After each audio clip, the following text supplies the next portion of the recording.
शुरू करेंगे।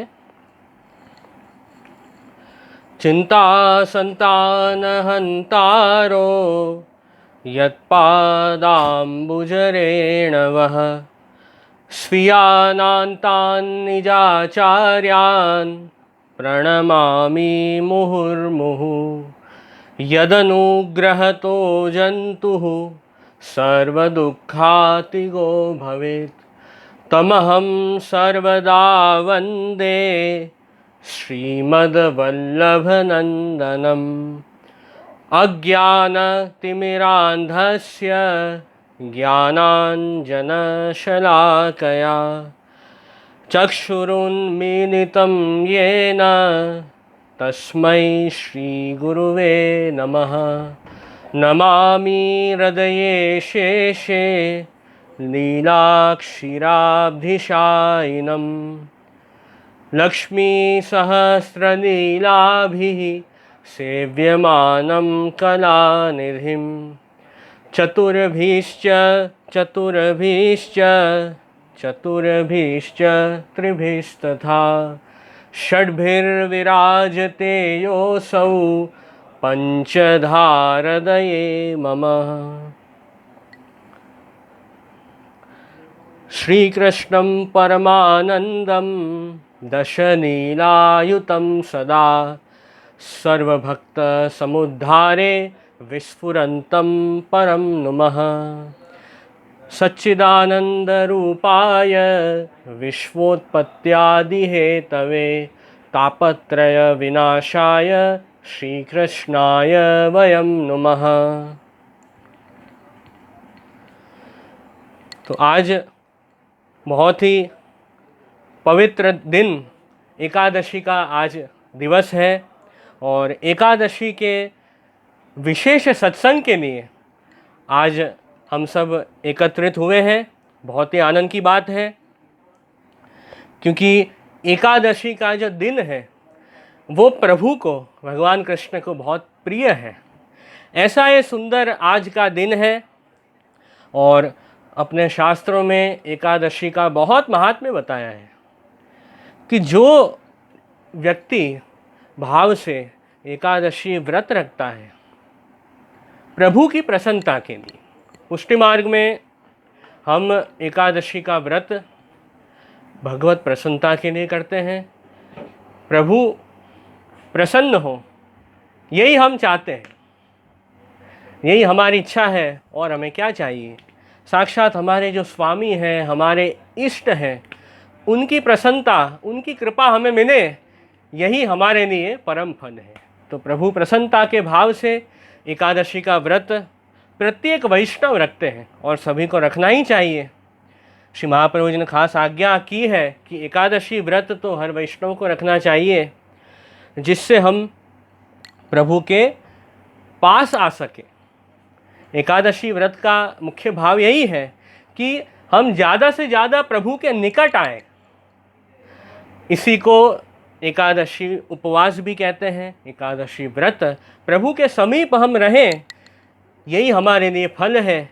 तो इस भाव से हम एकादशी व्रत रखते हैं और शास्त्रों में तो बड़ी महिमा बताई है एकादशी की कि जो व्यक्ति भाव से एकादशी व्रत रखता है उसके सभी पाप नष्ट हो जाते हैं। और एकादशी के दिन जो प्रभु के नामों का कीर्तन करता है, जो भक्त भाव से भगवान कृष्ण के नामों का कीर्तन करता है, नामों का जप करता है, उसका तो कितना महत्व है कि पृथ्वी के ऊपर जितने भी पवित्र तीर्थ स्थान हैं उन तीर्थ यात्रा करने के बाद भी जो पुण्य प्राप्त होता है, जो फल मिलता है, उससे कहीं अधिक फल एकादशी व्रत से व्यक्ति प्राप्त कर लेता है। तो ये तो बड़ी महिमा शास्त्रों ने तो गाई है एकादशी की। और यहाँ तक कहा है शास्त्रों में कि अश्वमेध यज्ञ, राजसूय यज्ञ, बड़े बड़े जो यज्ञ हमारे यहाँ माने गए हैं, उन यज्ञों को करने के बाद भी जो फल मिलता है उससे कहीं अधिक फल एकादशी व्रत से प्राप्त होता है। तो ये एकादशी का महात्म्य है जो हमें समझना चाहिए। और यहाँ तक कहा गया है कि यहाँ तक कहा गया है कि एकादशी व्रत जो रखता है उसे क्या फल मिलता है, तो साक्षात प्रभु के धाम में उस जीव की प्राप्ति होती है, वैकुंठ धाम जीव को मिलता है। तो ये सब फल बताए गए हैं शास्त्रों में, इसलिए मैं आपके साथ सबके साथ शेयर कर रहा हूँ। और मुख्य फल तो एकादशी का है, एकादशी व्रत का भक्ति। हमारी जो श्री कृष्ण भक्ति है वो बढ़े, यही हम चाहते हैं कि दिन प्रतिदिन जैसे जैसे हम ठाकुर जी की सेवा करते हैं, प्रभु की कथा सुनते हैं, उससे फल क्या मिलता है कि प्रभु की भक्ति बढ़े, हमारा मन कृष्ण भक्ति में ज़्यादा लगे, यही फल हम चाहते हैं। और यही एकादशी व्रत का मुख्य फल है। बाकी सब कई फल बताए हैं शास्त्रों में, वो तो ठाकुर जी की कृपा से ऐसे ही मिल जाते हैं, उसके लिए हमें विशेष प्रयत्न या विशेष इच्छा नहीं रखनी है। लौकिक सब फल हैं, लौकिक वस्तुएं हैं, वो तो ठाकुर जी बिना मांगे हमें दे ही देते हैं। पर हमारा ध्यान कहाँ होना चाहिए कि हमारी कृष्ण भक्ति बढ़ रही है कि नहीं बढ़ रही है, उसके ऊपर हमें ध्यान देना है। तो प्रभु से यही विनती करते हैं कि प्रभु कृपा से हमारा जो भक्ति भाव है वो बढ़ता रहे और ठाकुर जी में प्रेम दिन प्रतिदिन बढ़ता रहे। यही मुख्य फल हम चाहते हैं और यही प्रभु हमें प्रदान करें।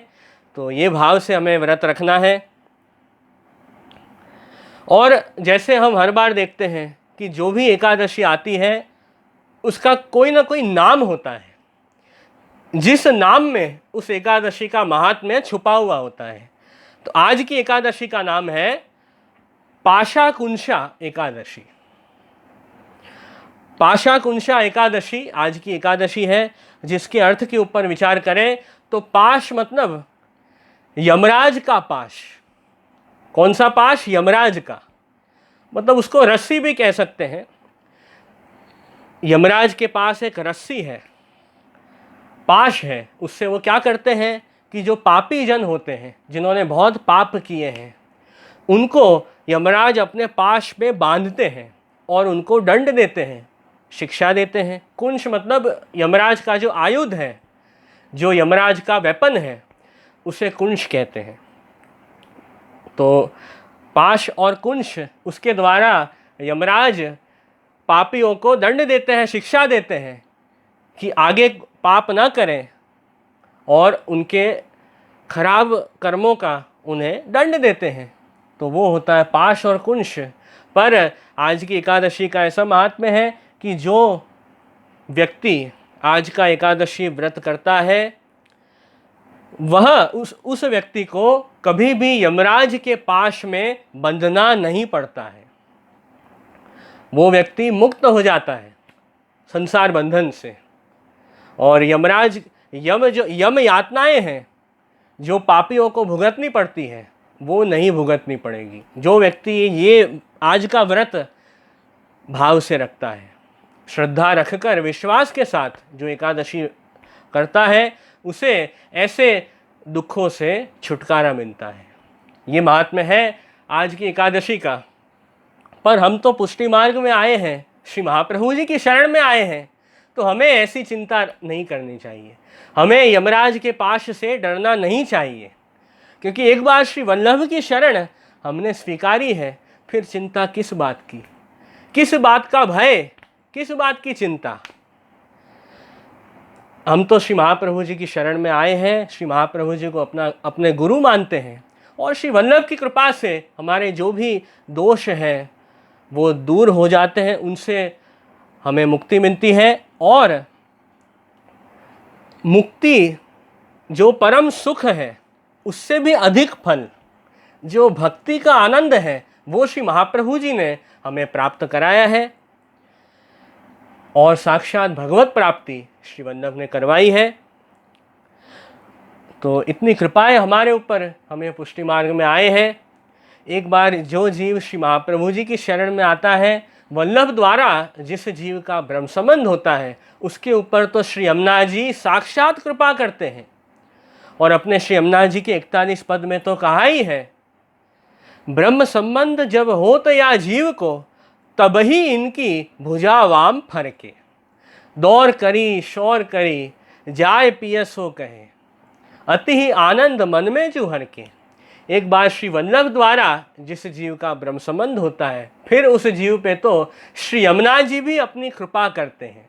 श्री यमुना जी साक्षात भगवान कृष्ण के हृदय में से प्रकट हुए हैं। तो प्रभु की कृपा का स्वरूप श्री यमुना जी का है।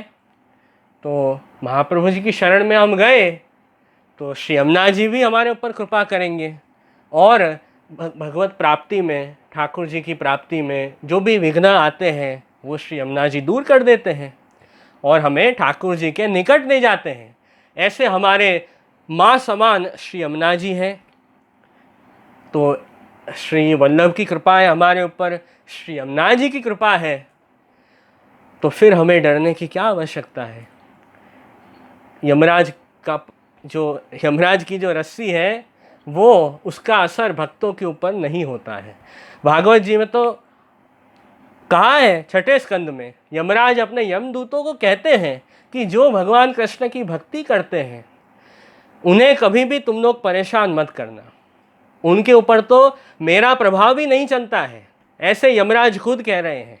तो कृष्ण भक्ति में इतनी ताकत है, इतनी सामर्थ्य है कि उससे जीव को डरने की जरूर नहीं है और प्रभु की शरण में रहना है। और श्री यमुना जी की तो खूब कृपा है, और वो विचार करें तो यमुनाष्टक में तो श्री वल्लभ कितनी सुंदर आज्ञा करते हैं। नमोस्तु यमुने सदा तव चरित्र मत्यद्भुतम, न जातु यमयातना भवति ते पयः पानतः। श्री वल्लभ आज्ञा करते हैं, श्री यमुना जी आपको नमस्कार है। श्री यमुना जी तो अद्भुत चरित्र वाले हैं कि जो व्यक्ति, जो भक्त श्री यमुना जी के जल का पान करता है उस व्यक्ति को फिर यम यातना भुगतनी नहीं पड़ती है। यमोपि भगिनी सुताम कथम हंति दुष्टाम अपि। ऐसे कहा गया है कि बने पापी व्यक्ति हो, वो भी एक बार प्रभु की शरण में आ गया, श्री यमुना जल का उसने पान किया, फिर उसके पाप नहीं बचेंगे, सब पाप जल जाएंगे और उसे तो यमराज भी कुछ नहीं कर पाएंगे, क्योंकि यमुना जी हमारी माता है और श्री यमराज के ही बहन श्री यमुना जी हैं। तो कोई अपने बहन के पुत्र को कष्ट कैसे पहुंचा सकता है। तो ऐसे कहा गया है, तो इसलिए हमें डरने की जरूरत नहीं है, प्रभु की शरण में रहना है, यमुनाष्टक का भाव से पाठ करना है, तो फिर कोई चिंता, कोई भय रखने की आवश्यकता ही नहीं है। तो ये और एकादशी व्रत भी हम भगवत कृपा से कर रहे हैं, तो प्रभु की प्रसन्नता, तो प्रभु की कृपा तो है ही हमारे ऊपर, इसी कारण हम ये सब भगवत कार्य कर पाते हैं। तो ऐसी ही आज की एकादशी का महात्म्य है कि जो पापी से पापी व्यक्ति भी क्यों ना हो, वो व्यक्ति भी आज की एकादशी का व्रत करता है तो उसके ऊपर यमराज के पाश का कोई प्रभाव नहीं पड़ता है, उसके सब पाप भस्मीभूत हो जाते हैं। और भगवत गीता में तो स्वयं भगवान कृष्ण आज्ञा करते हैं कि अपि चेत सुदुराचारो भजते माम अनन्य भाग, साधुरेव स मंतव्यो सम्यक व्यवसितो ही सह। प्रभु आज्ञा करते हैं कि कोई बहुत दुराचारी व्यक्ति, बहुत पाप करने वाला व्यक्ति भी यदि मेरी शरण में आ जाता है, भजते माम अनन्य भाग, अनन्य भाव पूर्वक मेरी भक्ति करता है, मेरी सेवा करता है, तो साधुरेव स मंतव्य है। प्रभु कहते हैं ऐसे व्यक्ति को तो साधु, बहुत अच्छा व्यक्ति मानना चाहिए। सम्यक व्यवसितो ही सह। प्रभु आज्ञा करते हैं कि भले पहले उसने पाप किए थे पर अब तो वो मेरे शरण में आ गया, अब तो मेरी प्रेम से सेवा कर रहा है, मेरे में अनन्य भाव है, इसलिए अब उसने जो निश्चय किया है मेरी शरण में आने का, मेरी भक्ति करने का ये निश्चय तो उसका बहुत उत्तम है। इसलिए भले पहले कितने भी पाप किए, उससे अब उस भक्त को कोई बाधा नहीं पहुंचेगी, उसके सब पाप दूर हो जाएंगे। ऐसे प्रभु तो भगवत गीता में आज्ञा करते हैं। तो ये प्रभु की कृपा है, ये हमें विचारनी है आज की एकादशी में। तो ये सब बात से हमने आज की एकादशी का महात्म्य समझा। अब एक आज एकादशी का दिन है, तो विशेष सत्संग आज की एकादशी में हमें करना है। तो जैसे बहुत पूर्व में भी हर एकादशी के अवसर पर हम पहले तो एकादशी महात्म्य समझ लेते हैं, फिर शिक्षा पत्र में से कुछ शिक्षा पत्र का भी सत्संग करते हैं। और आज ऐसा निश्चय किया है कि 15वां जो शिक्षा पत्र है, शिक्षा पत्र नंबर 15, वो हम समझेंगे अच्छी तरह से कि श्री हरिराय जी हमारे लिए क्या आज्ञा कर रहे हैं। श्री हरिराय महाप्रभु वो तो कृपा सागर, दीनता सागर हैं। तो श्री हरिराय जी आप हमें क्या संदेश, क्या शिक्षा देना चाहते हैं, वो हम समझेंगे। तो शिक्षा पत्र सत्संग भी आज हमें करना है। तो आप सब वैष्णव भी पुस्तक खोलकर सामने बैठें, उसमें से 15 नंबर का जो शिक्षा पत्र है वो खोलें और पुस्तक में ग्रंथ में ध्यान दें, जिससे आपका मन नहीं भटकेगा और जो श्लोक चल रहा है, जो बात हमें समझनी है, उसे आप पकड़ पाएंगे। तो अब आज का शिक्षा पत्र सत्संग शुरू करेंगे। क्योंकि आप देखते हैं कि हर बार हम शिक्षा पत्र समझने का खास आग्रह रखते हैं, क्योंकि शिक्षा पत्र एक ऐसा सुंदर ग्रंथ है जिसमें जो व्यक्ति, जो वैष्णव शिक्षा पत्र ग्रंथ पढ़ लेता है, उसे अनेक शास्त्रों का ज्ञान प्राप्त हो जाता है। ऐसा ये सुंदर ग्रंथ है कि सभी शास्त्रों का जो सार है, श्री महाप्रभु जी के भी जितने भी ग्रंथ हैं, उसका सार ये शिक्षा पत्र में श्री हरिराय जी ने हमें समझाया है। भागवत गीता, वेद, सबका निचोड़, श्री महाप्रभु जी के सभी ग्रंथों का सार हमें ये सुंदर ग्रंथ शिक्षा पत्र में प्राप्त होता है। इसलिए ऐसा आग्रह रखा जाता है कि हर एकादशी को हम शिक्षा पत्र खास समझें। तो ये मेरा भाव रहता है। तो बस अब शिक्षा पत्र शुरू करेंगे। तो शिक्षा पत्र नंबर 15 है। अब ये जो 15वां शिक्षा पत्र है, उसमें कौन सा विषय आएगा? तो यहाँ पे कहा है कि ये शिक्षा पत्र में भगवान की लीला के अनुसंधान पूर्वक भगवत स्मरण करनो यह निरूपण है। हमारा क्या कर्तव्य है कि हमें ठाकुर जी का स्मरण करना है, ये हमारा कर्तव्य है। और स्मरण कैसे करना है प्रभु का? तो कहा भगवान की लीला के अनुसंधान पूर्वक। प्रभु ने जितनी भी लीलाएं की हैं अपने भक्तों के साथ, उन सब लीलाओं का अनुसंधान रखते हुए हमें प्रभु का स्मरण करना है। ये बात ये शिक्षा पत्र में आने वाली है। और ऊपर कहे, मतलब जैसे 14वें शिक्षा पत्र में जो हमने लास्ट एकादशी में समझा था, आप सबको याद होगा, तो 15 दिन पहले जो एकादशी आई थी उसमें हमने 14 नंबर का शिक्षा पत्र समझा था। उसमें ये बात आई थी कि भगवदीय को संग करें और अपने श्री आचार्य जी के 2 चरणारविंद को आश्रय करें, तो यह पुष्टि मार्ग को फल सिद्ध होए। सो श्री महाप्रभु जी के चरण कमल को आश्रय कौन भाती होए, सो अब या शिक्षा पत्र में कहते हैं। अब आगे 14 नंबर की शिक्षा पत्र में बात आई थी कि हमें भगवदीय का संग करना है और श्री महाप्रभु जी के चरण कमल का आश्रय रखना है, जिससे पुष्टि फल हमें प्राप्त होगा। अब श्री महाप्रभु जी के चरण कमल का आश्रय हमें किस प्रकार रखना है, कैसे रखना है, वो बात ये शिक्षा पत्र में आएगी। तो ये शिक्षा पत्र का आज का विषय है। तो पहले श्लोक में वर्णन है, यद अंगीकृत जीवानाम च दुखम नेशतोपि ही सदानंदः सदानंद तत्स्मृति ही क्रियताम सदा।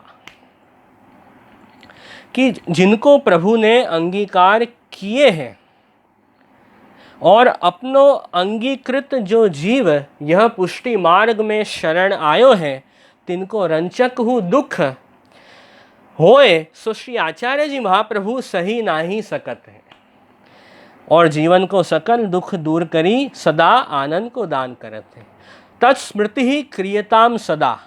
ऐसे श्री वल्लभ का हमें स्मरण करना है कि जो जीव श्री वल्लभ की शरण में आता है, उस जीव का रंचक मतलब थोड़ा सा भी दुख श्री महाप्रभु जी सहन नहीं कर पाते हैं, और आप अपनी कृपा से जीवों के सकल दुख दूर करके उसे आनंद की प्राप्ति कराते हैं। तो ऐसे जो श्री वल्लभ हैं उनका हमें स्मरण करना है। ये बात खास ये शिक्षा पत्र के पहले श्लोक में आई है। तो सबसे पहले विचार करें कि एक पुष्टि जीव के लिए दुख की क्या बात है। एक दैवी जीव है, उसके लिए दुख क्या है? तो दुख तो यही है, संसार में पड़ जाना, संसार में डूब जाना और प्रभु को भूल जाना। यही एक दैवी जीव के लिए सबसे बड़ा दुख है। प्रभु के दर्शन नहीं करना, प्रभु की सेवा नहीं करनी, ठाकुर जी के सन्मुख नहीं होना, ये सब एक वैष्णव के लिए दुख की बात है। कि इतना अवसर ठाकुर जी ने प्रदान किया, मनुष्य जन्म दिया, मनुष्य जन्म में भी वैष्णव के घर जन्म हमारा हुआ, और फिर भी हम उसका लाभ ना उठाएं, तो इससे बड़े दुख की बात क्या होगी। तो ऐसा जो जीव है, उस जीव के ऊपर भी श्री महाप्रभु जी अपनी कृपा करते हैं और उसे दुख से बाहर निकाल कर प्रभु की प्राप्ति, प्रभु सन्मुख करते हैं। ये बात यहाँ खास आ रही है। और श्री महाप्रभु जी का तो नाम ही है सर्वोत्तम स्तोत्र में, स्मृति मात्र आरती नाशनः, स्मृति मात्र आरती नाशनः। श्री महाप्रभु जी के स्मरण मात्र से हमारे सब दुख, आरती मतलब दुख, ताप दूर हो जाते हैं। तो ये श्री वल्लभ का महात्म्य है। आप तो सब वैष्णव सर्वोत्तम स्तोत्र का तो रोज ही पाठ करते हैं, तो श्री वल्लभ के नामों का भी विचार करना चाहिए। कैसे श्री महाप्रभु जी हैं कि एक भाव से हमने स्मरण किया श्री महाप्रभु जी का, उससे ही श्री महाप्रभु जी हमारे सब ताप दूर कर देते हैं। और ये बात तो हम प्रत्यक्ष देख सकते हैं भगवदियों की वार्ता में कि श्री महाप्रभु जी के सबसे पहले सेवक दामोदर दास हरसानी, दामोदर दास हरसानी जी जो साक्षात श्री महाप्रभु जी के कृपा पात्र सेवक हैं। और हम हरसानी जी के पूर्व चरित्र का विचार करें कि जब दामोदर दास जी श्री महाप्रभु जी के सेवक नहीं हुए थे, उसके पहले का प्रसंग विचार करें तो उससे हमें बहुत जानने मिलता है। क्योंकि हरसानी जी हैं वो तो साक्षात प्रभु के लीला के सब जीव हैं, ठाकुर जी की लीला सृष्टि के अंतरंग भक्त हैं, उनका प्रागट्य भूतल पर हुआ है। तो जिस समय जब से हरसानी जी का जन्म हुआ, उसी समय से हरसानी जी का मन तो श्री महाप्रभु जी में है। श्री दामोदर दास जी के नेत्र में, हृदय में श्री वल्लभ साक्षात विराजते। और हरसानी जी बहुत छोटे थे, तब से यही मन में विचार करते कि मेरा जन्म तो हो गया है ये भूतल पे, पर अब श्री महाप्रभु जी की दर्शन मुझे कब होंगे, श्री वल्लभ की शरण में मैं कब जाऊंगा। ऐसा मन में उनको ताप, ऐसा दुख मन में। तो ऐसे सतत चिंता में रोज बैठे रहते कि श्री वल्लभ का मैं सेवक कब बनूंगा, ऐसा विचार कर रहे हैं मन में। अचानक एक दिन श्री महाप्रभु ने आज्ञा की कि अरे दमला, चिंता मत करो, थोड़े ही समय में मैं आपको दर्शन दूंगा। चिंता मत करो। ऐसे श्री महाप्रभु ने उनको आश्वासन दिया। उस दिन से दामोदर दास जी राह देख रहे थे कि मेरे श्री वल्लभ कब पधारेंगे, कब मुझे दर्शन देंगे, कब मैं उनका सेवक होऊंगा। तो एक बार दामोदर दास जी अपने घर पे पहले मंजिल पे जो बालकनी होती है वहाँ बैठे थे, और हरसानी जी के, दामोदर दास जी के जो भी भाई थे वो सब आपस में झगड़ रहे थे द्रव्य के लिए। और हरसानी जी तो, उनको तो ये लोक संसार से कोई आसक्ति थी नहीं, तो वो तो आनंद से बैठे हैं, श्री वल्लभ का स्मरण कर रहे हैं कि हे श्री वल्लभ जल्दी दर्शन दो। तो उनके ताप भाव को देखकर, उनके आरती को देखकर उसी समय श्री महाप्रभु जी आप वो मार्ग से पधार रहे हैं, ऐसे दर्शन दामोदर दास जी को हुए। उसी समय पहली मंजिल से दामोदर दास जी ने नीचे छलांग लगाई और छलांग लगाकर सीधे श्री वल्लभ के चरणारविंद में गिर गए और विनती की कि महाराज आपके बिना तो मैं बहुत दुखी था, अब आप मुझे सेवक करिए, मैं आपकी शरण में हूँ। तो देखो दामोदर दास हरसानी जी का भी हम प्रसंग देखें, उसमें भी ये बात आई कि जो जीव श्री महाप्रभु जी का भाव से स्मरण करता है, उसकी ताप, उसकी आरती, उसका दुख श्री वल्लभ जरूर दूर करते हैं। तो ये बात हमने समझी है। और वल्लभाख्यान में भी आता है, दूसरे आख्यान में, श्री लक्ष्मण सुत श्री वल्लभ राय जी स्मरण करता दुष्कृत जाए जी। श्री वल्लभ का स्मरण करने मात्र से सब हमारे दुख, सब पाप दूर हो जाते हैं। तो ये आपका महात्म्य है, और यही बात पहले श्लोक में आई है, जो सदानंद स्वरूप है श्री वल्लभ, सदा आनंद स्वरूप है, अप्राकृत अलौकिक आपका श्री विग्रह है, ऐसा स्वरूप है। तो आप श्री का स्मरण हम करते हैं और हमें रोज करना है।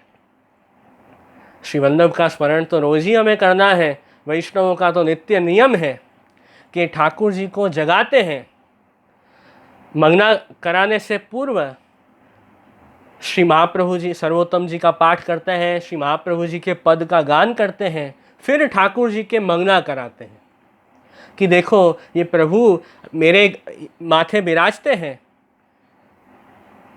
क्यों? श्री वल्लभ के कारण, श्री वल्लभ ने कृपा करके पधरा दिया, इसलिए ठाकुर जी विराज रहे हैं और सेवा अंगीकार कर रहे हैं। तो प्रभु की सेवा शुरू करने से पहले श्री वल्लभ का स्मरण किया जाता है, फिर प्रभु को जगाते हैं। तो ये परंपरा तो अपने यहाँ खास रखी गई है। हमारे यहाँ भी श्री महाप्रभु जी के, श्री गोसाई जी के पादुका जी विराजते हैं। तो ऐसा क्रम है सेवा क्रम में कि ठाकुर जी को जगाने से पहले सबसे पहले श्री महाप्रभु जी के पादुका जी को हम जगाते हैं, आश्री की सेवा करते हैं, फिर प्रभु को जगाते हैं। तो ये तो बहुत प्राचीन हमारा क्रम है। तो ऐसे श्री वल्लभ का स्मरण तो हम रोज ही हमें करना है, जिससे प्रभु हमारे ऊपर कृपा करे। तो ये भाव है पुष्टि मार्ग का। तो ये बात पहले श्लोक में आई। अब दूसरे श्लोक में आगे सुंदर वर्णन है। यो निजान अति संतप्तान स्वकृते वीक्ष्य विस्मितः प्रादुर्भवत्य चिरतस्तत्स्मृति ही क्रियताम सदा। अब जो भक्त दुख से तप्त है, ऐसे भक्त का दुख देख के प्रभु को जीव के ऊपर दया आती है और प्रभु श्री वल्लभ को आज्ञा करते हैं कि आप भूतन पे प्रकट होके मेरे दैवी जीवों का दुख दूर करो। ये बात दूसरे श्लोक में है कि यह जीव जा दिन ते भगवान ते बिछड़ो ता दिन ते 84 नक्ष योनि में भ्रमत है। मतलब जिस क्षण से हम ठाकुर जी से अलग हुए, हम तो प्रभु के अंश हैं और प्रभु से ही अलग हुए हैं, प्रभु से ही छुट्टे हुए हैं। तो प्रभु से अलग होने के बाद हमारे तो जाने कितने जन्म हो गए हैं, कितनी योनियों में हमारे जन्म हो चुके हैं। और जन्म मरण जरा व्याधि, जन्म होता है, फिर थोड़े बड़े होते हैं, बड़े होते हैं, फिर शरीर में रोग इत्यादि होते हैं, मानसिक रोग होते हैं, शारीरिक बीमारी आती है, मानसिक बीमारी आती है, बुढ़ापा आता है, फिर मृत्यु होती है। ये संसार का जो चक्र है, इसमें हम फंसे हुए रहते हैं और हमारे जन्मों जन्म बीत जाते हैं, फिर भी हम यही दुख में घूमते रहते हैं। तो ये जीव की स्थिति है और संसार अग्नि में ये जीव संतप्त है। यद्यपि दैवी जीव है तो वो अपनो दासपनो और प्रभु को स्वरूप भूली गए हैं। जीव तो अंत में प्रभु का अंश है, फिर भी हम भूल गए हैं कि हम प्रभु के दास हैं। प्रभु का क्या स्वरूप है? प्रभु अंतर्यामी है, परमात्मा है, हम उनके अंश हैं, दास हैं ठाकुर जी के। ये सब बात हम भूल गए हैं। ताकरी संसार में महादुखी है, उस कारण ये संसार में सब दुखी हो रहे हैं। दुख का मुख्य कारण है प्रभु को भूल जाना। दुखी क्यों होता है व्यक्ति? आप देखोगे कि ये दुनिया में करोड़ों लोग हैं जो दुखी हैं। आप किसी को भी पूछोगे कि आपको दुख है तो हाँ ही बोलेगा, हाँ तो मुझे तो बहुत दुख है। तो दुख आने का मुख्य कारण है भगवान के स्वरूप को भूल जाना और अपने स्वरूप को भूल जाना। ये सबसे बड़ा दुख का कारण है। ताकरी संसार में दुखी है और अपनी कृति करी के ही दुखी होते हैं। ऐसे भी कहा है कि जो जीव है वो अपने कृति, अपने कर्म के कारण दुखी हो रहा है। सो श्री ठाकुर जी देखी कि विस्मित भय और मन में खेद पाए, जो हमारे दैवी जीव बहुत दुखी हैं। प्रभु को भी दया आती है। ठाकुर जी देखते हैं कि मेरा जीव है इस प्रकार क्यों दुखी हो रहा है। तो ठाकुर जी दया विचार के फिर क्या करते हैं? तब करुणा करी श्री कृष्ण आप ही श्री आचार्य जी महाप्रभु जी स्वरूप अग्नि ते प्रादुर्भूत भय। अब जीवों का उद्धार करना है तो अब कौन कर पाएगा जीवों का उद्धार? तो भगवान कृष्ण के अलावा दूसरा किसी का सामर्थ्य ही नहीं है कि आज के जीवों का उद्धार कर सके।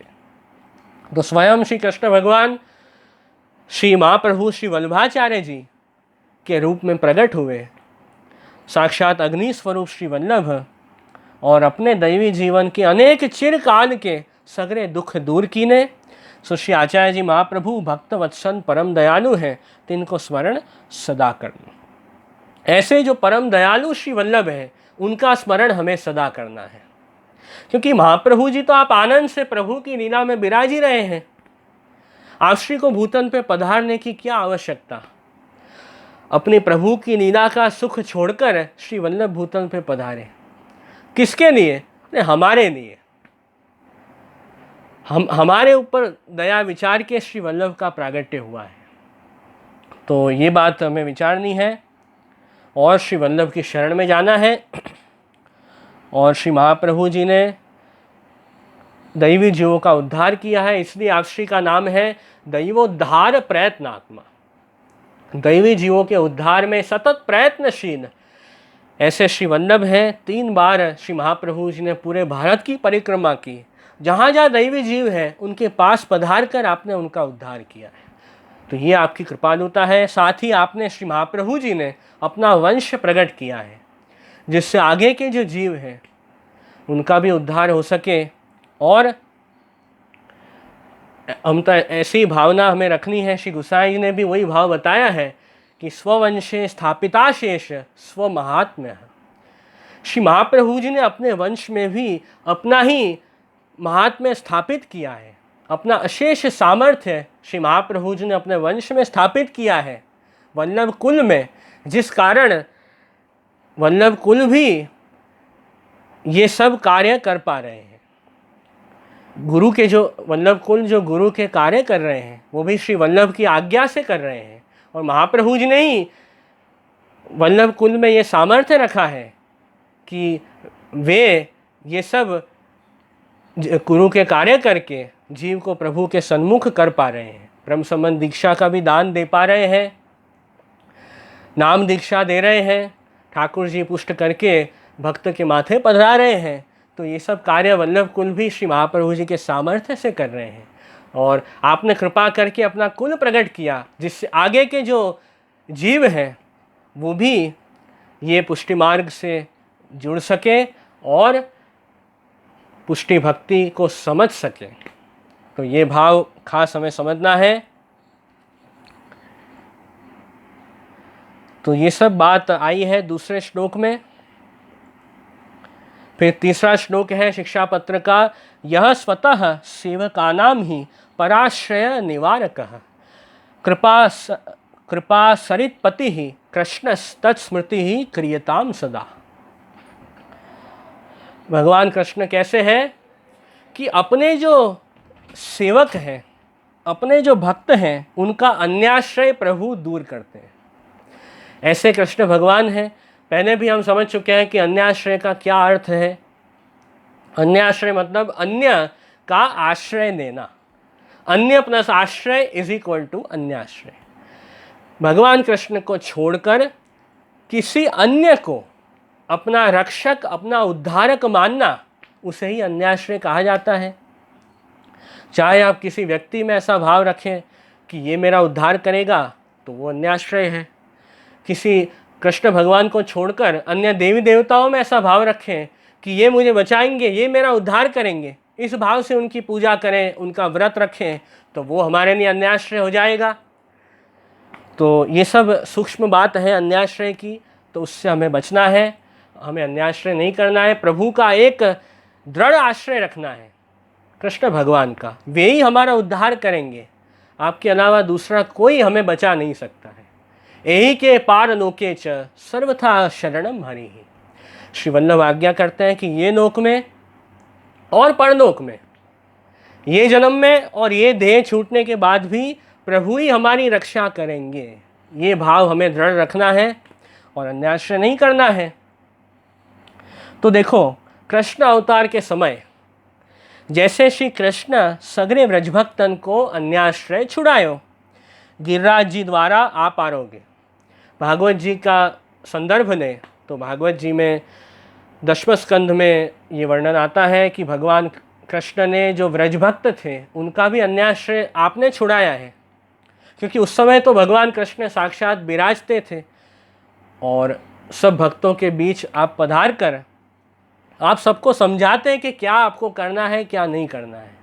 सब जो व्रजभक्त थे वे इंद्र देव की पूजा करते कि उससे हमें बरसात अच्छी होगी, सब हमारी कामना पूरी होगी, इसलिए इंद्रदेव की सब पूजा करते। भगवान कृष्ण ने समझाया कि आप इंद्रदेव की पूजा न करके गोवर्धन पूजा करो। श्री गिरिराज जी तो साक्षात ईश्वर है, आपकी पूजा करो, अन्याश्रय छोड़ो। ऐसे प्रभु ने सब ब्रजभक्तों को समझाया। फिर सब ब्रजभक्तों ने प्रभु की आज्ञा से श्री गिरिराज जी का पूजन किया, एक दृढ़ आश्रय करवाया प्रभु ने सबका। तो वो प्रसंग तो आता ही है गोवर्धन लीला का, उसके ऊपर तो अभी विस्तार मैं नहीं कर रहा हूँ, बाद में हमें समझना है, उसके ऊपर तो विशेष सत्संग बाद में रखेंगे। तो ये बात खास समझनी है कि उस समय ठाकुर जी ने ब्रजभक्तों का अन्याश्रय छुड़ाया। ये एक प्रसंग आता है भागवत जी में। और एक और प्रसंग ऐसा आता है कि श्री नंदराय जी सब गोपों के साथ अंबिका वन में जाते हैं। वहाँ पे नंदराय जी ने अंबिका वन में जाके जो अंबिका देवी है उनका पूजन किया, उनका व्रत किया। तो श्री नंदराय जी से भी अन्याश्रय हो गया था उस समय। और फिर वो कथा आती है भागवत जी में। फिर नंदराय जी आप अंबिका वन में ही वहाँ पे रात्रि को सरस्वती नदी के किनारे सो गए। उस समय एक अजगर आया और नंदराय जी को निगलने लगा, उनको खाने लगा। और जोर जोर से श्री नंदराय जी चिल्ला पुकार रहे हैं, हे कृष्ण मुझे बचाओ, हे कृष्ण मुझे बचाओ। सब गोप थे, उन्होंने भी बहुत प्रयत्न किए कि हम किसी प्रकार से नंदराय जी को बचाएं, कोई बचा नहीं सका। अंत में कृष्ण भगवान पधारे, आपने अपना चरणारविंद का स्पर्श कराया, उससे वो अजगर था, उसकी अजगर योनि छूट गई और दिव्य देह धारण करके उसकी मुक्ति हो गई। और यहाँ नंदराय जी और सब ब्रजभक्तों को प्रभु ने शिक्षा दी कि मुझे छोड़कर आप अन्याश्रय करोगे, अन्य देवी देवताओं के व्रत रखोगे, तो उससे आपको फल प्राप्त नहीं होगा, वो आपको भक्ति में प्रतिबंधक बनेगा। कृष्ण भक्ति में अन्याश्रय बाधक बनेगा। ये सब बात ठाकुर जी ने सिखाई ब्रज भक्तों को, जिससे उनको ज्ञान हो गया। तो कृष्ण अवतार के समय तो प्रभु ने ये सब ज्ञान कराया ब्रज भक्तों को। अब हमें कौन कराएगा? अभी तो प्रभु का अनवतार काल है। उस समय तो ठाकुर जी सब ब्रज भक्तों से बातचीत करते, उनसे सब बात शेयर करते, सब सिखाते, बताते। अब तो अभी तो ठाकुर जी हमसे बात नहीं कर रहे हैं, तो अब हमें कौन सिखाएगा, कौन समझाएगा कि हमें क्या करना? तो अब अनवतार काल में श्री वल्लभ द्वारा हमारा उद्धार होगा। श्री महाप्रभु जी प्रकट हुए और श्री वल्लभ ही हमें सिखाते हैं कि हमें क्या करना है, कैसे पुष्टि मार्ग पर चलना है, किस प्रकार हमारा उद्धार करना है। तो श्री महाप्रभु जी के ग्रंथों में जो हमें आज्ञा प्राप्त होती है, उस अनुसार हमें अपना जीवन जीना है, उस अनुसार हमें सीखना है कि हमें क्या करना है। तो अब हमारा अन्याश्रय श्री महाप्रभु जी ने छुड़ाया है अभी के काल में। तो जैसे अवतार काल में, कृष्ण अवतार के समय प्रभु ने भक्तों का उद्धार किया, अब अनवतार काल में श्री वल्लभ है, वो हमें सिखाते हैं और आप श्री के द्वारा हमारा उद्धार होगा। तो ऐसे जो श्री महाप्रभु जी हैं, उनका हमें स्मरण करना है। तत्स्मृति ही क्रियताम सदा, ऐसे यहाँ पे श्री राय जी आज्ञा करते हैं। क्योंकि भगवान कृष्ण की हम शरण में गए हैं, तो प्रभु कैसे हैं? तो यहाँ कहा है श्री राय जी ने, कृपा सरित पति, कृपा के समुद्र हैं भगवान कृष्ण। कैसे कृपा के समुद्र हैं? तो प्रभु तो आज्ञा करते हैं भागवत जी में कि अहम भक्त पराधीनो अस्वतंत्र इव द्विज साधुभिर्ग्रस्त हृदयो भक्तैर्भक्त जनप्रिय। प्रभु आज्ञा करते हैं कि मैं तो भक्तों के अधीन हूँ। ऐसे प्रभु आज्ञा करते हैं। तो वही बात आगे के श्लोक में भी आएगी, शिक्षा पत्र के 4 श्लोक में, कि हृदयस्थः समस्तानां धुनोति विषयादरम दया दामोदरः श्रीमान तत्स्मृति ही क्रियताम सदा। प्रभु कैसे हैं? तो समस्त भक्तन के हृदय में रहे, ऐसे प्रभु हैं। श्री कृष्ण तो सर्व प्राणी मात्र के हृदय में स्थित है। सो भक्तन के हृदय में हो या में तो कहा कहनो, भगवान तो सबके हृदय में विराजते हैं, तो भक्तों के हृदय में विराजे ही, उसमें तो क्या कहना। परंतु जीव जो है वो प्रभु को भूलकर अनेक विषय में भ्रमत है, संसार के अनेक विषय में जीव खो गया है। तो प्रभु क्या करते हैं? समस्तानाम हृदयस्थः समस्तानाम धुनोति विषयादरम। प्रभु विषयन में आदर मिटावे हैं। जो संसार के अलग अलग जो विषय हैं, जिसमें सब खो गए हैं, सब मस्त हैं, तो भगवान कृष्ण उन विषयों में से हमारा मन हटाकर अपने स्वरूप में लगाते हैं। ऐसे श्री स्वरूप ठाकुर जी हैं। ऐसे यहाँ कहा गया है, ऐसे श्रीमान प्रभु हैं। तो ये बात यहाँ ये श्लोक में खास आ रही है। और दया दामोदरः, प्रभु कैसी शोभा को धारण करते हैं? तो कहा ठाकुर जी तो दामोदर हैं। प्रभु तो दामोदर है, मतलब दाम मतलब रस्सी, जिनके उदर में बंधी हुई है, ऐसे भगवान कृष्ण।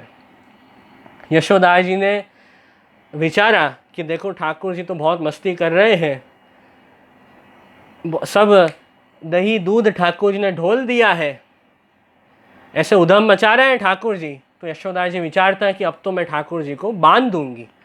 तो रस्सी लाते हैं प्रभु को बांधने के लिए। पहले तो विचारा कि मैं प्रभु को बांध दूंगी, ऐसा थोड़ा भाव था मन में। तो ठाकुर जी तो बंधे ही नहीं। घर में जितनी रस्सी थी सब खत्म हो गई, पर सब रस्सी 2 उंगली छोटी पड़ जाती, नहीं बंधे ठाकुर जी। अंत में जब यशोदा जी के अंदर दीनता का भाव आया कि अरे कृष्ण, अरे कन्हैया, अब तो बंध जाओ, ऐसे क्यों कर रहे हो, कृपा करके बंध जाओ, तब यशोदा जी के दीनता के भाव से ठाकुर जी रस्सी में बंध जाते हैं। तो वहाँ उस प्रसंग में ठाकुर जी ने अपनी भक्तवश्यता दिखाई है, कैसे प्रभु भक्तों के अधीन बनते हैं, वो बात वो प्रसंग में खास समझाई गई है। ऐसी शोभा, ऐसे श्रीमान ठाकुर जी हैं। वो यहाँ श्री राय जी हमें समझाते हैं, ऐसे कृष्ण भगवान का स्मरण हमें करना है। और जैसे श्री कृष्ण भगवान ऐसे श्री महाप्रभु जी, आप दोनों एक ही स्वरूप हैं, तो ऐसे प्रभु का स्मरण करना है। तो प्रभु है वो भक्त के अधीन बनते हैं, उसका अर्थ है कि भक्त के वश में प्रभु होते हैं। भागवत जी के प्रसंगों में और भी बहुत वर्णन आता है कि गोपी जन के ऐसे वश में हो गए ठाकुर जी कि ब्रज गोपिकाएं कहते हैं कि अरे कन्हैया देख तो सही, वहाँ पे वो वस्तु पड़ी है, वो यहाँ ले आओ। तो ठाकुर जी दौड़ के जाते और वो वस्तु ले आते। गोपियाँ कहती हैं कि अरे कन्हैया, अरे कृष्ण, आप नृत्य करो। तो ठाकुर जी नृत्य करने लग जाते। गोपी कहती कि अरे कृष्ण, आप गान करो। तो ठाकुर जी गाने लग जाते। तो जो भगवान कृष्ण पूरे विश्व को अपने कंट्रोल में रखते हैं, और भगवान तो स्वतंत्र है, किसी के भी अधीन नहीं होते हैं। भगवान तो इंडिपेंडेंट है, सब कुछ करने में समर्थ है। और ऐसे भगवान है, फिर भी भक्त के प्रेम के कारण, भक्त के भाव के कारण भगवान जो है भक्त के अधीन बनते हैं, भक्त के वश में हो जाते हैं। तब जो इंडिपेंडेंट है भगवान कृष्ण, वो भक्त पर डिपेंडेंट हो जाते हैं। ऐसी भक्त वश्यता, भक्त अधीनता भगवान प्रकट करते हैं। ऐसी शोभा को ठाकुर जी धारण करते हैं। तो ऐसे प्रभु का हमें स्मरण करना है। तो ये बात भागवत जी के आधार पर हमने देखी। हमारे वैष्णवों की वार्ता में भी कितने सुंदर प्रसंग आते हैं। श्री महाप्रभु जी के सेवक पद्मनाभ दास जी, कैसा उनका भाव ठाकुर जी के लिए, कि वैसे तो पद्मनाभ दास जी निष्किंचन थे, द्रव्य का उनके पास बहुत संकोच था, बहुत बड़ा सेवा प्रकार नहीं कर पाते थे। जो भगवत कृपा से, प्रेम से जो थोड़ी सेवा करते, पर भाव से करते। कि अपन देखें पद्मनाभ दास जी की वार्ता प्रसंग में, तो पद्मनाभ दास जी क्या करते, ठाकुर जी को जब भोग धरते तो छोला की सामग्री भोग धरते, और उनके पास ज़्यादा कुछ सुविधा थी नहीं, द्रव्य का बहुत संकोच था, छोला थे उनके पास। तो क्या करते, पद्मनाभ दास जी एक थाली लेते, उसमें छोले की बहुत सारी ढगनी करते,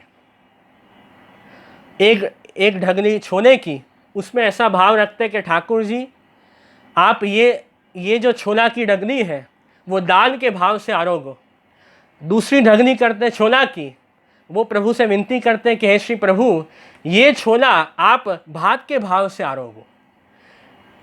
तीसरी ढगनी करते छोला की, उसमें कहते हैं कि ये ठाकुर जी आप ये शाक के भाव से आरोगो।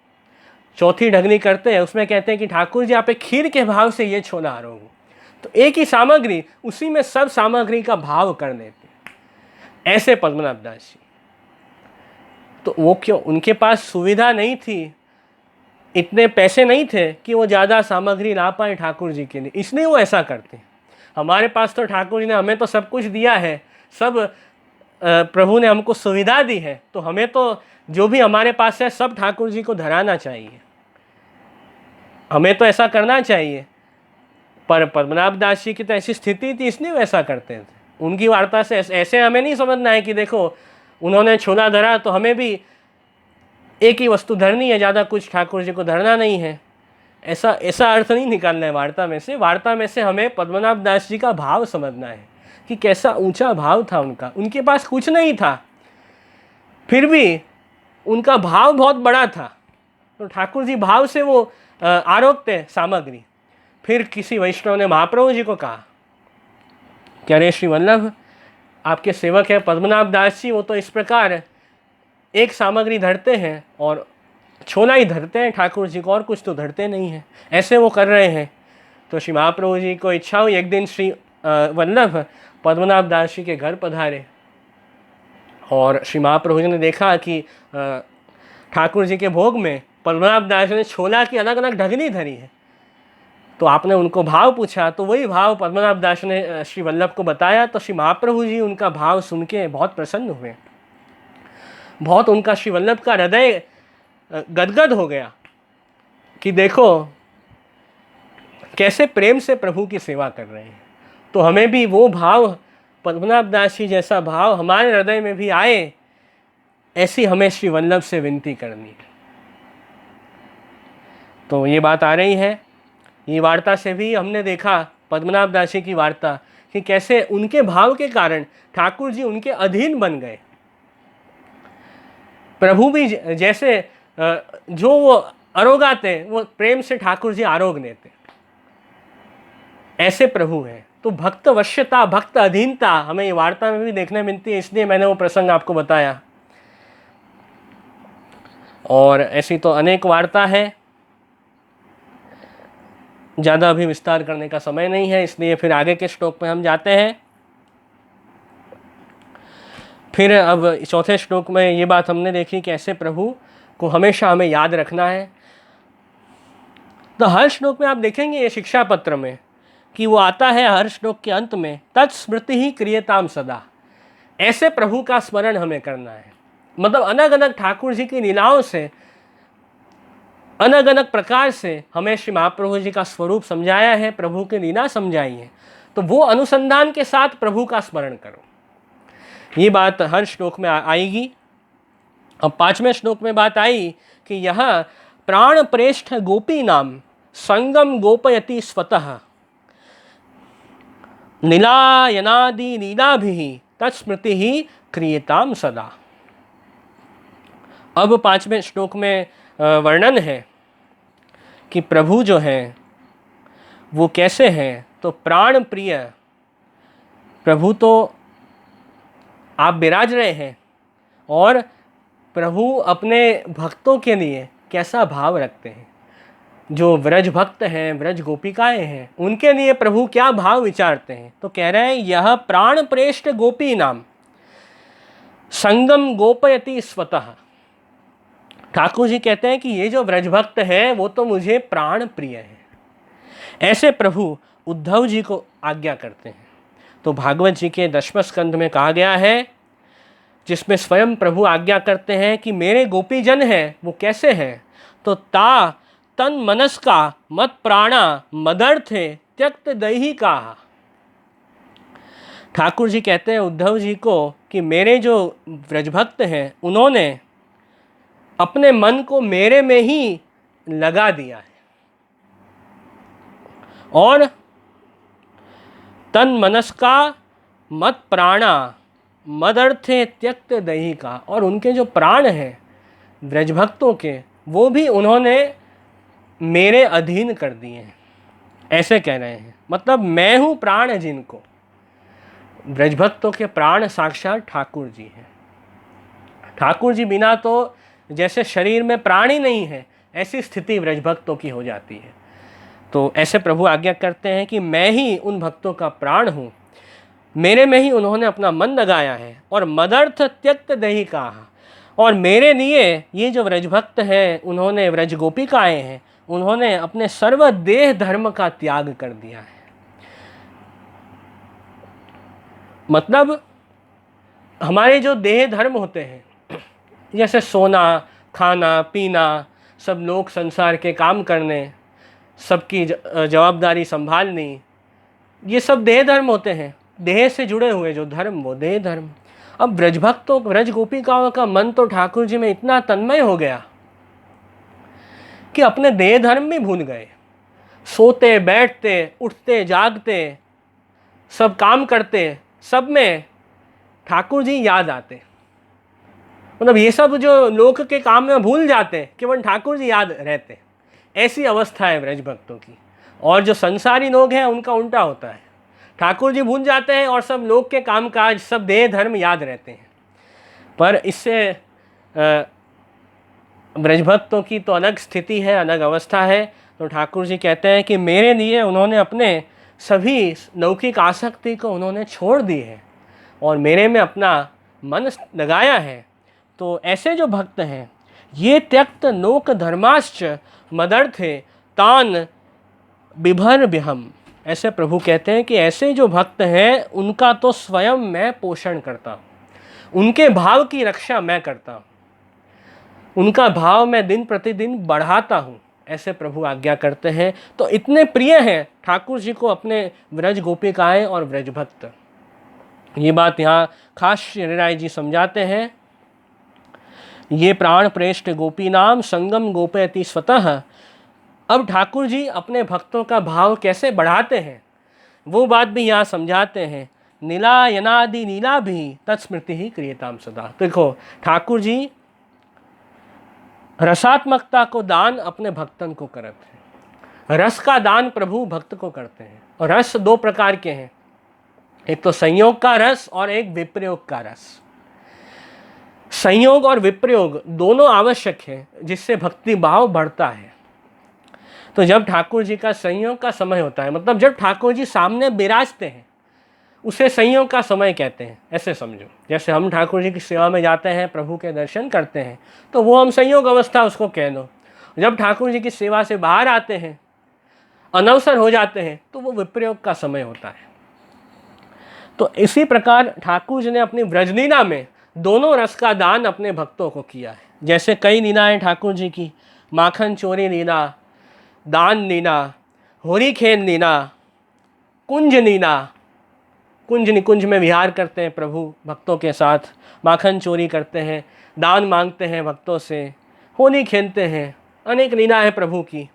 तो उन सब लीलाओं में ठाकुर जी अपने संयोग रस का दान भक्तों को करते हैं, जिससे भक्तों का सानिध्य प्रभु भक्त अनुभव कर सकते हैं। तो संयोग रस मिलता है।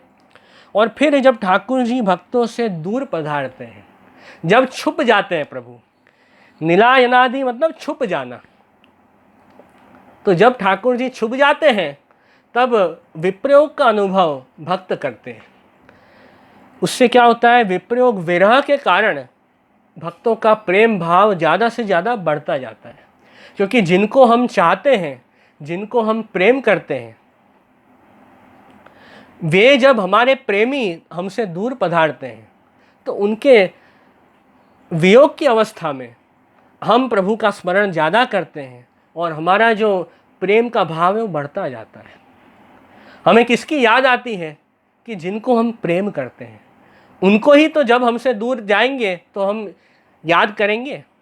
तो ठाकुर जी भी भक्तों का भाव, प्रेम का भाव बढ़ाने के लिए व्रज भक्तों को वियोग का अनुभव कराते, छुप जाते। जैसे अपन देखें कि जितने भी गीत हैं, वेणु गीत, युगल गीत, गोपी गीत, भ्रमर गीत, ये सब भागवत जी में जितने भी गीतों का गान व्रज गोपिकाओं ने किया है वो विप्रयोग में किया है।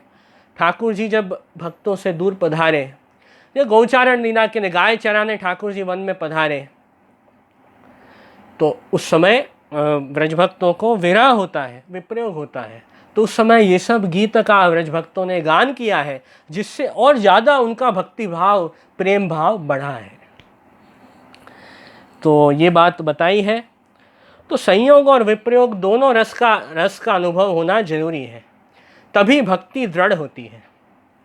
तो यहाँ पे कहा है कि स्वामी के संग गोपी जन को रसात्मकता को दान गोप्य करत है, और जामे श्री नंदराय जी यशोदा जी अनेक गोप जाने नहीं, या भांति व्रजभक्तन को रसदान करत है।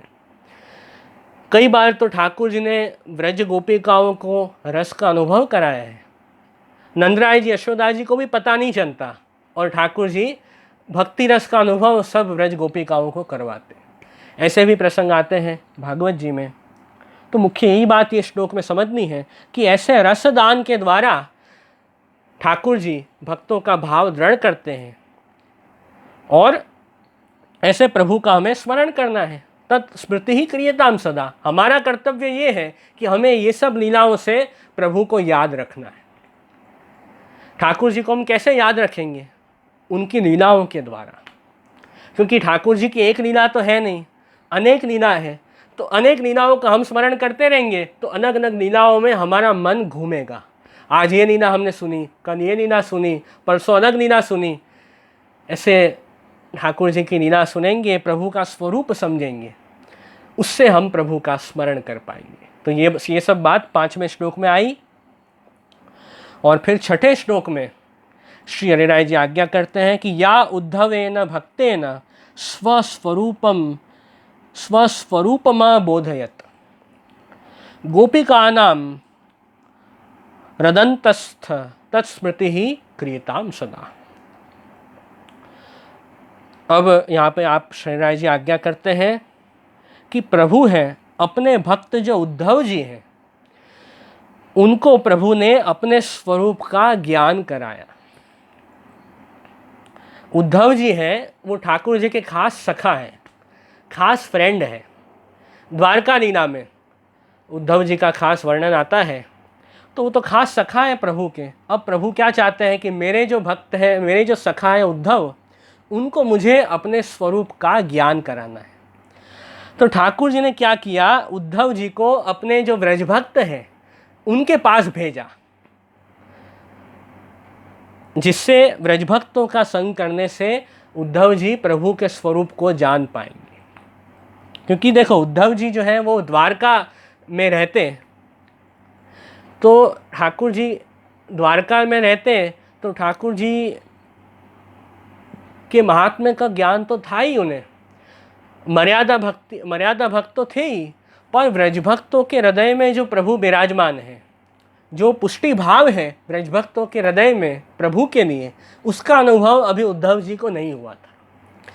वो अनुभव करवाने के लिए प्रभु ने उद्धव जी को व्रजभक्तों के पास भेजा है। क्योंकि पुष्टि पुरुषोत्तम जो प्रभु का स्वरूप है, जो पुष्टि लीला ठाकुर जी ने भक्तों के साथ की है, उसका ज्ञान भी उद्धव जी को कराना है, वो अभी उनको नहीं है। तो इसलिए प्रभु सोचते हैं कि मेरा जो स्वरूप है, मेरी जो सब अलौकिक लीला है, वो तो व्रजभक्तों के हृदय में विराजती है, तो उनके पास ही जाएंगे तभी इनको पुष्टि फल का अनुभव होगा। तो प्रभु ने उद्धव जी को व्रजभक्तों के पास भेजा, और यहाँ पे कहा गया है कि भावात्मक स्वरूप तो श्री स्वामी जी और व्रजभक्तन के हृदय में ही स्थित है। तासो व्रजलीला का अनुभव तो श्री स्वामी जी के हाथ में है। जब श्री राधा जी, श्री स्वामी जी की कृपा होती है, तभी हम व्रजलीला का अनुभव कर पाते हैं। तो ये भाव है। तो उद्धव जी फिर आते हैं व्रज में, व्रजभक्तों के पास, और उद्धव जी को अपने निज स्वरूप के बोधार्थ भगवान ने व्रज में पठाए। और तब गोपी जन ने भगवान के सखा जानी अपनी सगरी लीला उद्धव जी को दिखाई।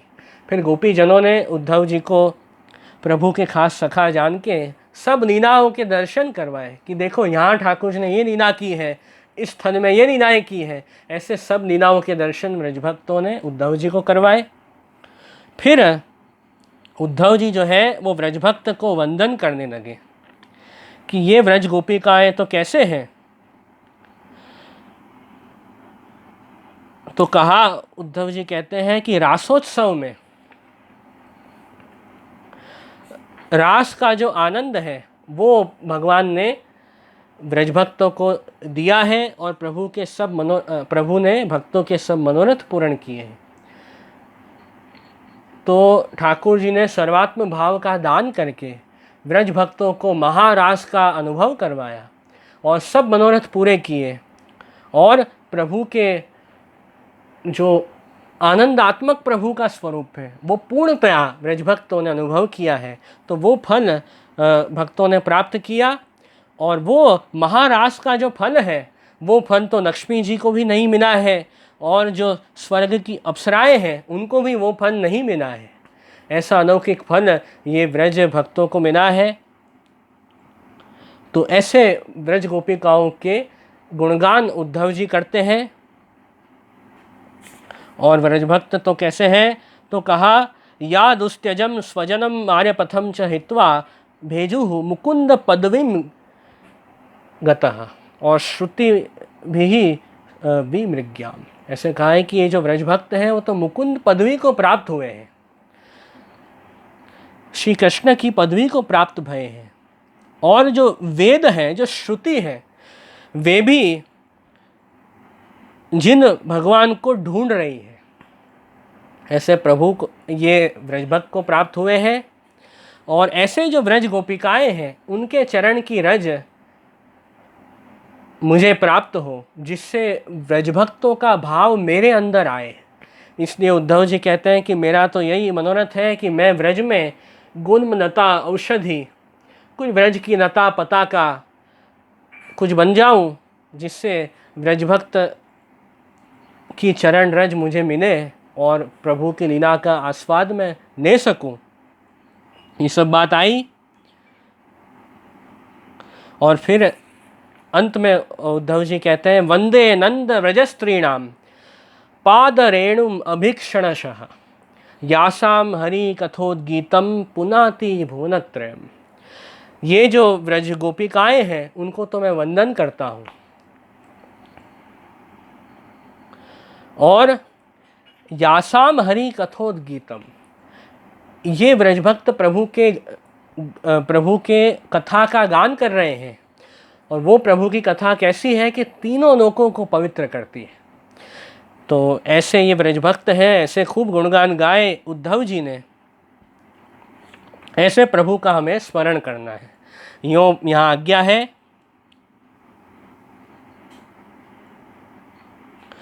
तो ऐसे श्री महाप्रभु जी जो है,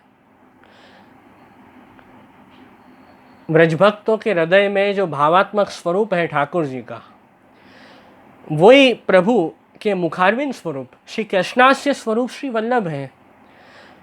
तो ऐसे श्री महाप्रभु जी का हमें स्मरण करना है, उनका आश्रय लेना है।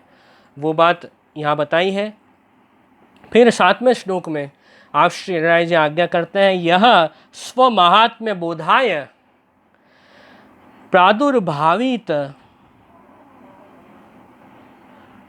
प्रादुर्भावितवान् स्वयं प्रभु श्री वल्लभाचार्यस् तत्स्मृति ही क्रियताम सदा। जो प्रभु अपने भक्तन को अपनो महात्म्य जतावे के लिए आप श्री वल्लभाचार्य जी को प्रकट करत है, तिनकी स्मृति सदा कर दी। प्रभु ने अपने महात्म्य, अपने स्वरूप का ज्ञान कराने के लिए श्री महाप्रभु जी को भूतन पर भेजा है। तो ऐसे श्री वल्लभ का स्मरण हमें करना है। और सर्वोत्तम स्तोत्र में भी कहा गया है, दया निज महात्म्यम करिष्यन् प्रकटम हरिः वाण्या यदा तदा स्वास्यम प्रादुर्भूतम चकारहि। ठाकुर जी ने दया करके अपना निज महात्म्य भक्तों दैवी जीवों को बताने के लिए श्री वल्लभ को भूतन पे प्रकट किया है। श्री वल्लभ पधारे हैं। वाण्या यदा तदा स्वास्यम, और श्री वल्लभ कौन है? तो प्रभु के मुखारविंद स्वरूप है। और श्री वल्लभ अपनी अमृतमयी वाणी के द्वारा भक्तों का उद्धार करेंगे। तो ये बात खास बताई है। और पहले श्लोक में भी हमने देखा था कि संसार से जो तप्त हैं, ऐसे जो जीव हैं, उनको शीतलता, उनको ठंडक कैसे मिलेगी? श्री महाप्रभु जी की कृपा से। वल्लभाष्टक ग्रंथ में भी श्री गोसाई जी आज्ञा करते हैं, उष्णत्वैक स्वभावोपि अति शिशिर वचः पुंज पीयूष वृष्टिर आर्तेषु अति उग्र मोहासुरनिषु। ऐसे श्री गोसाई जी आज्ञा करते हैं कि जो संसार से तपे हुए हैं, संसार के दुख में जो पड़े हुए हैं, ऐसा व्यक्ति एक बार श्री महाप्रभु जी के सामने आता है और महाप्रभु जी की अमृतमयी वाणी सुनता है। उससे क्या होता है? उससे जो दैवी जीव है उसको अपने हृदय में शीतलता का अनुभव होता है। और श्री वल्लभ की अमृतमयी वाणी सुनने से मानो उस व्यक्ति को नया जीवन मिलता है, ऐसी कृपा होती है। तो जितना हम श्री महाप्रभु जी से दूर रहेंगे, उतना हम संसार दुख से तपे हुए रहेंगे। जितना श्री महाप्रभु जी के पास आएंगे, उतना हम श्री वल्लभ के स्वरूप का अनुभव कर पाएंगे, और उतनी जल्दी हम संसार दुख से छूटकर और ठंडक प्राप्त कर पाएंगे, प्रभु का अनुभव कर पाएंगे। तो अब तो ये हमारे हाथ में है कि हमें संसार के दुख में पड़ना है या उससे छूटना है। तो श्री महाप्रभु जी के पास आएंगे, श्री महाप्रभु जी की वाणी सुनेंगे, श्री महाप्रभु जी की जो आज्ञा है उस अनुसार अपना जीवन जिएंगे, तो जरूर हम प्रभु के निकट भी आएंगे और संसार दुख से छूटेंगे और प्रभु की साक्षात आनंदात्मक स्वरूप को हम प्राप्त कर पाएंगे। तो ये तो अब निर्णय हमें करना है कि हमें जीवन में क्या चाहिए, हमें अपना उद्धार करना है कि नहीं करना है, ये तो हमें विचार करना है। यदि हम चाहते हैं कि हमें अपना उद्धार करना है तो श्री महाप्रभु जी के सन्मुख होना ही पड़ेगा। तो ये सब बात हमें समझनी है। तो श्री महाप्रभु जी के पास जाएंगे, श्री महाप्रभु जी की कृपा से हम ठाकुर जी के महात्म्य को समझ पाएंगे। क्योंकि प्रभु का महात्म्य तो सब शास्त्रों में बताया है, वेद, गीता, भागवत, ब्रह्मसूत्र, सब में प्रभु का महात्म्य बताया है। तो उन शास्त्रों को भी हम श्री महाप्रभु जी के बिना समझ नहीं पाएंगे। अपनी स्वतंत्र बुद्धि से तो हम कुछ भी नहीं समझ पाएंगे। जैसे जो शास्त्रों का अर्थ जो महाप्रभु जी ने हमें बताया है अपने ग्रंथों में, उस अनुसार हमें भगवत शास्त्र को समझना है। तो श्री वल्लभ की शरण में जाकर ही हम प्रभु को समझ पाएंगे। ये बात यहाँ खास बताई गई है। ऐसे श्री वल्लभ का स्मरण हमें करना है। अंतिम श्लोक है 8वां श्लोक शिक्षा पत्र का। यस्य स्मरण मात्रेण सकल आरती विनाशनम तत्क्षणादेव भवति तत्स्मृति ही क्रियताम सदा। ऐसे श्री वल्लभ के स्मरण मात्र से सर्व ताप, सर्व आरती दूर, उसी क्षण दूर हो जाती है। ऐसे हमारे श्री महाप्रभु जी हैं। और श्री महाप्रभु जी का स्मरण हम करेंगे, उससे जो कृष्ण है, भगवान कृष्ण, वो जीव के ऊपर प्रसन्न होते हैं। जैसे ब्रजभक्त रात्रि दिवस प्रभु को स्मरण करते हैं। तो ये सब समझने की बात ये खास शिक्षा पत्र में आई है कि कैसे, किस प्रकार हमें श्री महाप्रभु जी का आश्रय रखना है और ठाकुर जी का स्मरण कैसे करना है। वो सब बात ये 8 श्लोक में खास श्री हरिराय जी ने समझाई है। तो अब अपना समय हो गया है। तो बहुत आनंद से हमने ये शिक्षा पत्र समझा, प्रभु के कुछ गुणगान गाए और आज का एकादशी का सुंदर पवित्र दिन हमने सफल किया। क्योंकि सत्संग से ही हमारा दिन सफल होता है। जिस दिन प्रभु की सेवा हमने की है, प्रभु के दर्शन किए हैं, सत्संग किया है, वो दिन तो हमारा सफल है ही। और जिस दिन हमने ये भगवत कार्य नहीं किए हैं, उस दिन को समझना है कि वो दिन तो वेस्ट है, उस दिन का कोई महत्व नहीं है। तो रात को जब हम सोने जाते हैं तब हमें पूरा कैलकुलेशन करना है कि आज हमने क्या ठाकुर जी की सेवा की, सत्संग हमने आज क्या किया। वो सब हमें रात को बात विचारनी है कि देखो आज का पूरा दिन तो ख़त्म हो गया, भगवत कार्य हमने कौन कौन से किए उसकी लिस्ट बनानी है। और भगवत कार्य यदि नहीं किए हैं तो हमें आगे करने हैं। हमें ये संकल्प लेना है कि अब हमारा दिन वेस्ट नहीं जाएगा। तो ये तो भाव हमें समझना ही है। तो ये सब बात खास ध्यान रखो वैष्णव जनों। और आज एक सुंदर आश्रय का पद गाएंगे, फिर यहाँ समापन करेंगे। तो आज देखो हमने शिक्षा पत्र में भी ठाकुर जी की लीलाओं का स्मरण किया। वहाँ जो व्रज गोपिकाएँ हैं उनका महात्म्य हमने देखा, ब्रज भक्तों का, कि कैसा उनका भाव है ठाकुर जी के लिए। तो ऐसा ही एक सुंदर कीर्तन है, गोपी प्रेम की ध्वजा। वो कीर्तन आज हम सूक्ष्म समझ के फिर गान करेंगे कि गोपी जन है वो तो प्रेम की ध्वजा है। वो तो हमने समझ लिया है कि गोपी जन का जो ठाकुर जी के लिए प्रेम भाव है वो सर्वोत्कृष्ट है। जैसे ध्वजा कैसे होती, मंदिर जो होता है ठाकुर जी का, उसके ऊपर प्रभु की ध्वजा होती है। तो ध्वजा तो मंदिर के सबसे ऊपर होती है। उसी प्रकार ये व्रज भक्त जो है, जो व्रज गोपिकाएं हैं, उनका जो ठाकुर जी के लिए भाव है वो सबसे ऊंचा है। सबसे उत्कृष्ट प्रेम भाव जो सर्वात्म भाव है वो व्रज भक्तों को सिद्ध है। तो अपने आप से भी ज़्यादा ये व्रज भक्त ठाकुर जी को चाहते हैं, ऐसी अवस्था को पहुँचे हैं। खुद के सुख का विचार नहीं है, प्रभु के सुख का विचार है। ऐसा गोपी प्रेम की ध्वजा, ऐसा उनका प्रेम भाव है ठाकुर जी के लिए। जिन गोपाल कियो अपने वश उर्धर श्याम भुजा, जिन्होंने गोपाल को अपने वश में कर लिया है, वो तो हमने देखा ही है अलग अलग प्रसंगों से कि किस प्रकार प्रभु उन भक्तों के वश में हुए हैं। शुक मुनि व्यास प्रशंसा कीनी, ऊधो संत सराही। सुखदेव जी, वेद व्यास जी, सब ये व्रज गोपिकाओं की प्रशंसा करते हैं। बड़े बड़े जो ज्ञानी हैं वे भी कहते हैं कि व्रजभक्त तो बहुत बड़े हैं, वे भी व्रजभक्तों की प्रशंसा करते हैं।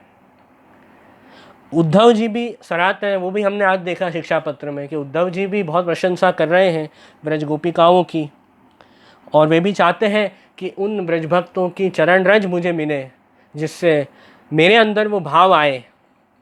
भूरी भाग्य गोकुल की वनिता, अति पुनीत भव माही।